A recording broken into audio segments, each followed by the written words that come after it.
In an elite Marine Corps training facility buried deep in the Carolina pines, a freezing morning fog rolled across the red clay field where recruits were already shouting cadence and instructors barked commands that cut through the cold like razors. And standing alone at the edge of the obstacle course, lean, weathered, white-bearded, sleeves rolled up on his faded red work shirt, blue jeans smeared with old dust, was the old man they all insisted didn't belong there. He carried a rusted rake as if it were a rifle, quietly clearing the mud runoff from the rope climb pit. To the young Marines, he looked like nothing more than a civilian groundskeeper who should have been anywhere but near their battlefield. And then the spark of humiliation ignited everything. A group of 4 young Marines, still high off their morning PT adrenaline, walked by and saw him sweeping near the high wall. One of them, broad-shouldered, cocky, armed with too much ego and too little wisdom, laughed loud enough for the platoon to hear. "Hey, old man, you can't be here. This field is for warriors, not retirement home escapees." The others joined in immediately, laughing, nudging each other, feeding off the cruelty of the moment. "Careful," another yelled. "He might break a hip just looking at the wall." But the old veteran didn't flinch, didn't look up, didn't show anger or fear.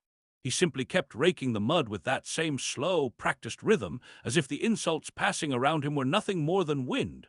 That calmness irritated the Marines more than any argument could have. The tallest one stepped forward and kicked the rake out of the old man's hands. It clattered across the dirt. "You deaf!" he barked. "I said you're not allowed here. Civilians don't wander onto Marine training grounds. Now pick up your junk and go."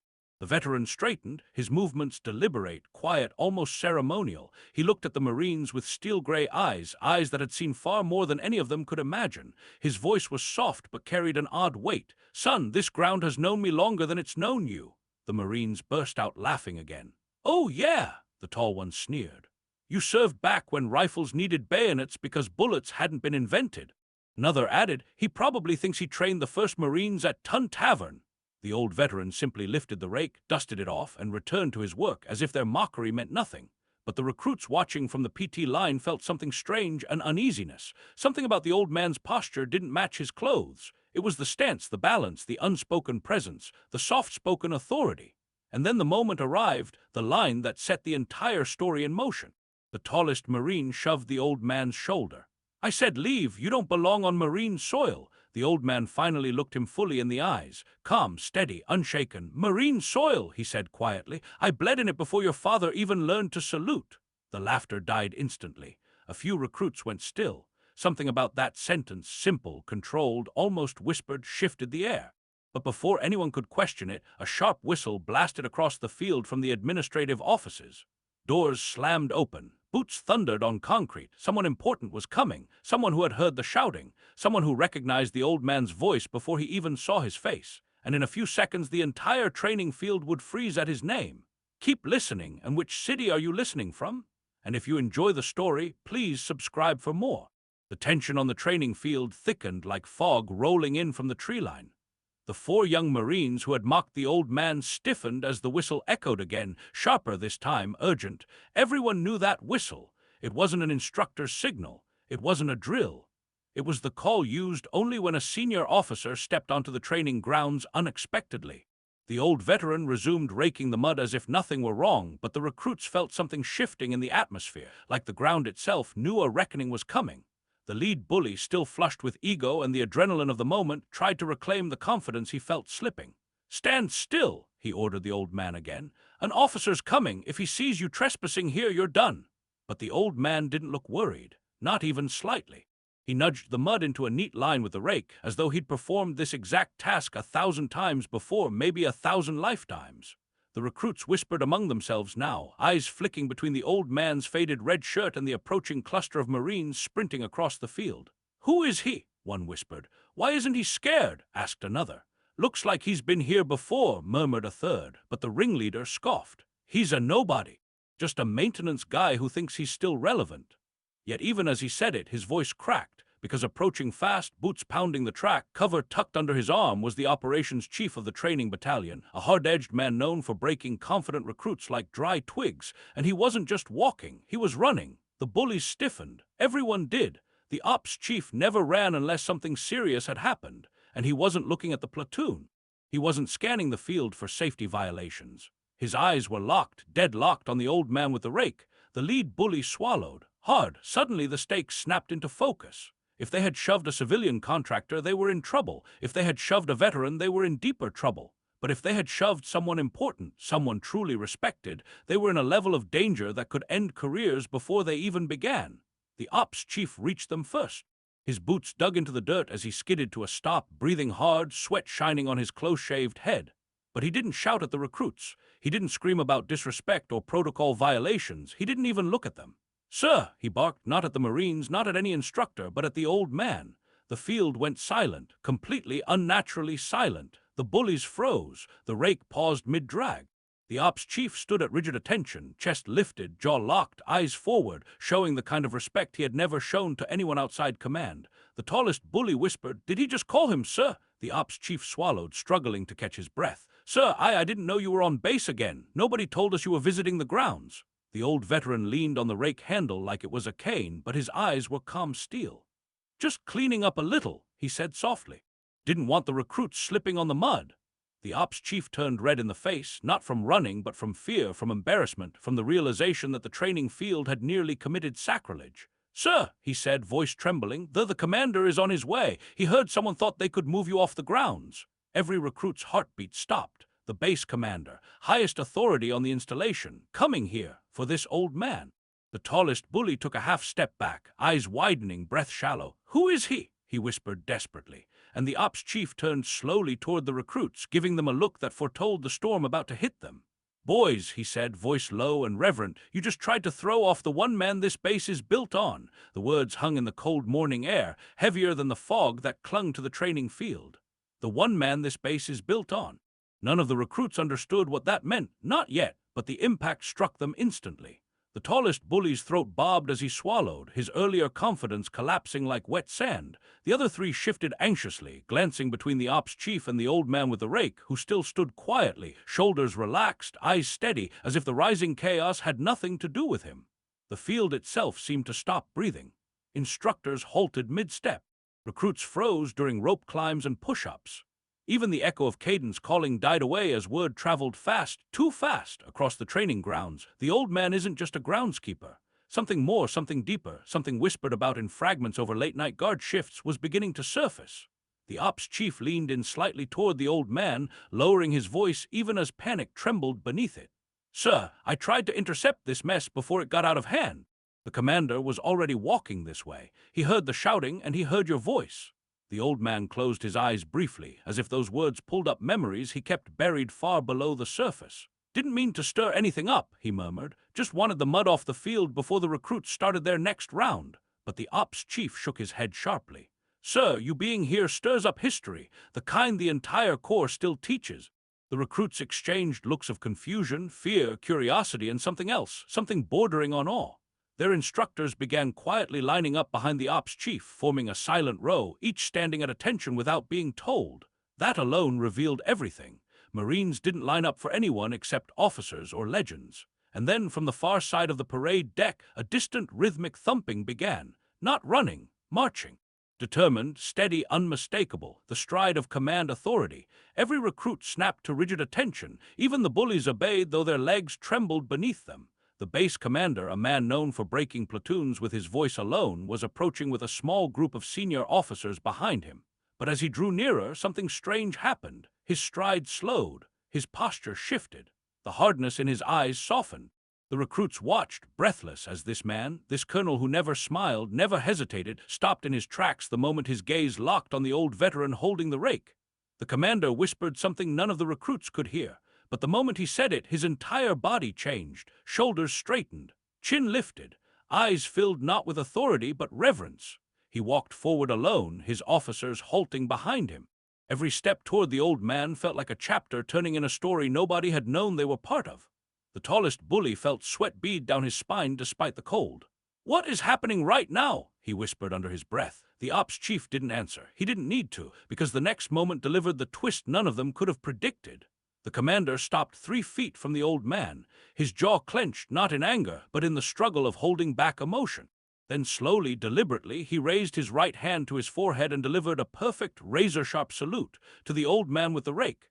The field gasped as one, the bullies went pale, and the commander spoke, his voice breaking slightly despite his iron discipline. "Sir, welcome home!" Everything changed in that moment. Every power dynamic flipped, every assumption shattered, and the recruits felt it. This wasn't just an old man. This was someone whose name carried weight they didn't yet understand, someone whose presence rewrote the entire history of the field they had mocked him on. Because whatever his past was, it was bigger than all of them. The salute hung in the icy morning air like a monument carved out of silence. No one dared breathe. The commander, a man whose voice could shake battalions, kept his hand at his brow, holding the salute far longer than protocol required. It wasn't formality. It was reverence. It was memory. It was debt. The old veteran finally lowered his gaze, a quiet sigh slipping from him, soft enough that only the ops chief heard. "You don't have to do that," he murmured, but the commander held the salute another heartbeat before dropping his hand, his expression a mixture of awe and disbelief. "Sir," he said quietly, "if anyone deserves this field, it's you." The recruits were trembling now, some from shame, some from confusion, some from the raw electricity of realizing they had stepped into something far bigger than their egos. The tallest bully finally whispered, "Who is he?" Not to anyone in particular, but to the universe itself. The commander turned toward the recruits, his eyes burning with a restrained fury that made every Marine on the field straighten to perfect attention. "You want to know who this man is?" he asked, voice low but carrying like rolling thunder. No one spoke, no one blinked. The commander took one step forward. "Before any of you were born, before some of your parents were born, there was a unit stationed on this very base, a unit so covert their operations weren't spoken about for 30 years. A ripple of fear and respect moved through the ranks. The bullies felt the ground tilt under their feet, their earlier bravado evaporating like steam. The commander continued, "Their missions were the kind they don't teach in classrooms. Missions with no air support, no backup, no extraction plan. Missions where the only rule was, if you fail, history never remembers you existed." The old veteran looked away, eyes distant. The memories weren't stories to him, they were ghosts that walked beside him every morning. The commander gestured toward him with an open hand, almost hesitant, like pointing at sacred ground. "This man," he said, "led the operation that stopped the base from being wiped out in 1976. An operation so classified that to this day, most Marines here only know it as the night the lights almost went out." Gasps cracked through the ranks. Even the instructor's eyes widened. The commander stepped closer to the veteran, lowering his voice. "You saved over 200 Marines that night, sir, my father among them." The old man finally looked at him. Recognition flickered in his steel-gray eyes, followed by a deeply human sorrow. "Your father," he said quietly. "He the one who kept shouting at me to run faster." The commander let out a small, broken laugh. "Yes, sir, he never stopped telling that story." The veteran nodded once, expression unreadable. "He was a good man." Then the commander turned, slowly, deliberately toward the recruits who had shoved, mocked, and humiliated the man now standing revealed. His expression hardened to stone. "You tried to remove him from a field he bled on, a field he defended, a field he nearly died on so you could train here." The tallest bully could no longer stand tall. His knees shook visibly. Shame radiated off him like heat, but the commander wasn't done. "This is not just a training field," he thundered. "It's a graveyard of battles you've never heard of, and the man you insulted is the reason this base still stands." Every recruit swallowed hard. This wasn't discipline. This wasn't a lesson. This was revelation. The old veteran looked at the commander, voice soft as falling dust. "They didn't know, they're just young." But the commander shook his head. "Ignorance is forgivable, disrespect is not." And with that he called the recruits forward. "Face him," he ordered, "and listen."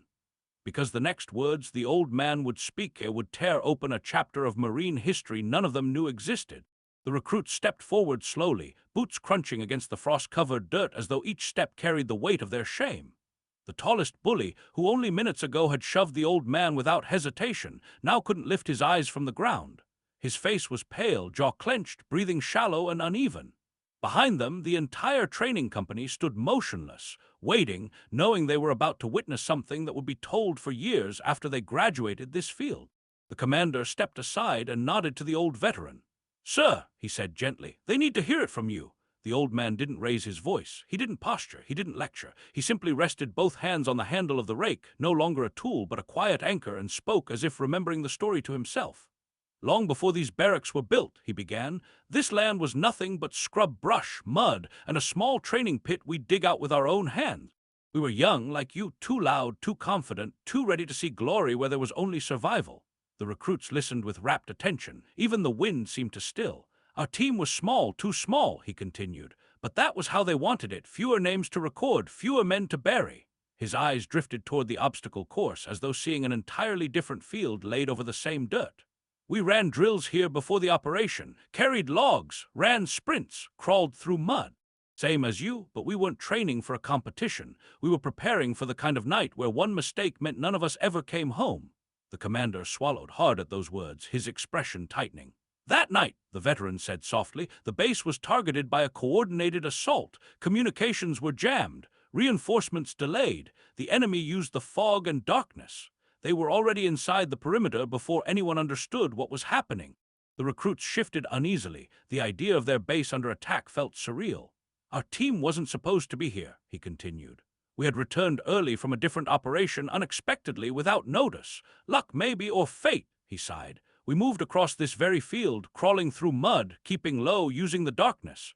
And with nothing but small arms and silence, we held the line until the rest of the Marines could respond. He paused, gripping the rake tighter as emotion surfaced, an emotion he had kept buried for decades. We lost 3 men that night, brave men, young like you, and we saved over 200. The recruits stood frozen, eyes wide, no trace of the earlier arrogance left in them. The tallest bully finally forced himself to speak, voice barely more than a cracked whisper. "Sir, I'm sorry." The veteran met his eyes, not with anger, but with a quiet understanding. "Son," he said gently, "your strength doesn't come from your muscles. It comes from how you treat the men beside you, and the ones who came before you." The bully's eyes welled with shameful tears. He straightened, swallowed, and saluted. "Thank you for everything." One by one, every recruit followed, raising their hands in a crisp, unified salute, not ordered, not commanded, but given freely. The veteran nodded once, deeply moved, then lowered his gaze. The commander stepped forward. "Sir," he said, "this field will always be yours. If you ever want to walk it, you walk it. If anyone stops you, they'll answer to me." The old man chuckled softly. "I only came to clear the mud." "And you cleared more than that," the commander replied quietly. The veteran lifted his rake, turned back toward the field, and began walking away, shoulders steady, the red shirt catching the morning sun. Behind him, silence held for a long moment, and then the entire training company thundered into applause, a rolling tribute that echoed across the grounds like the memory of old battles. Because heroes don't always wear uniforms.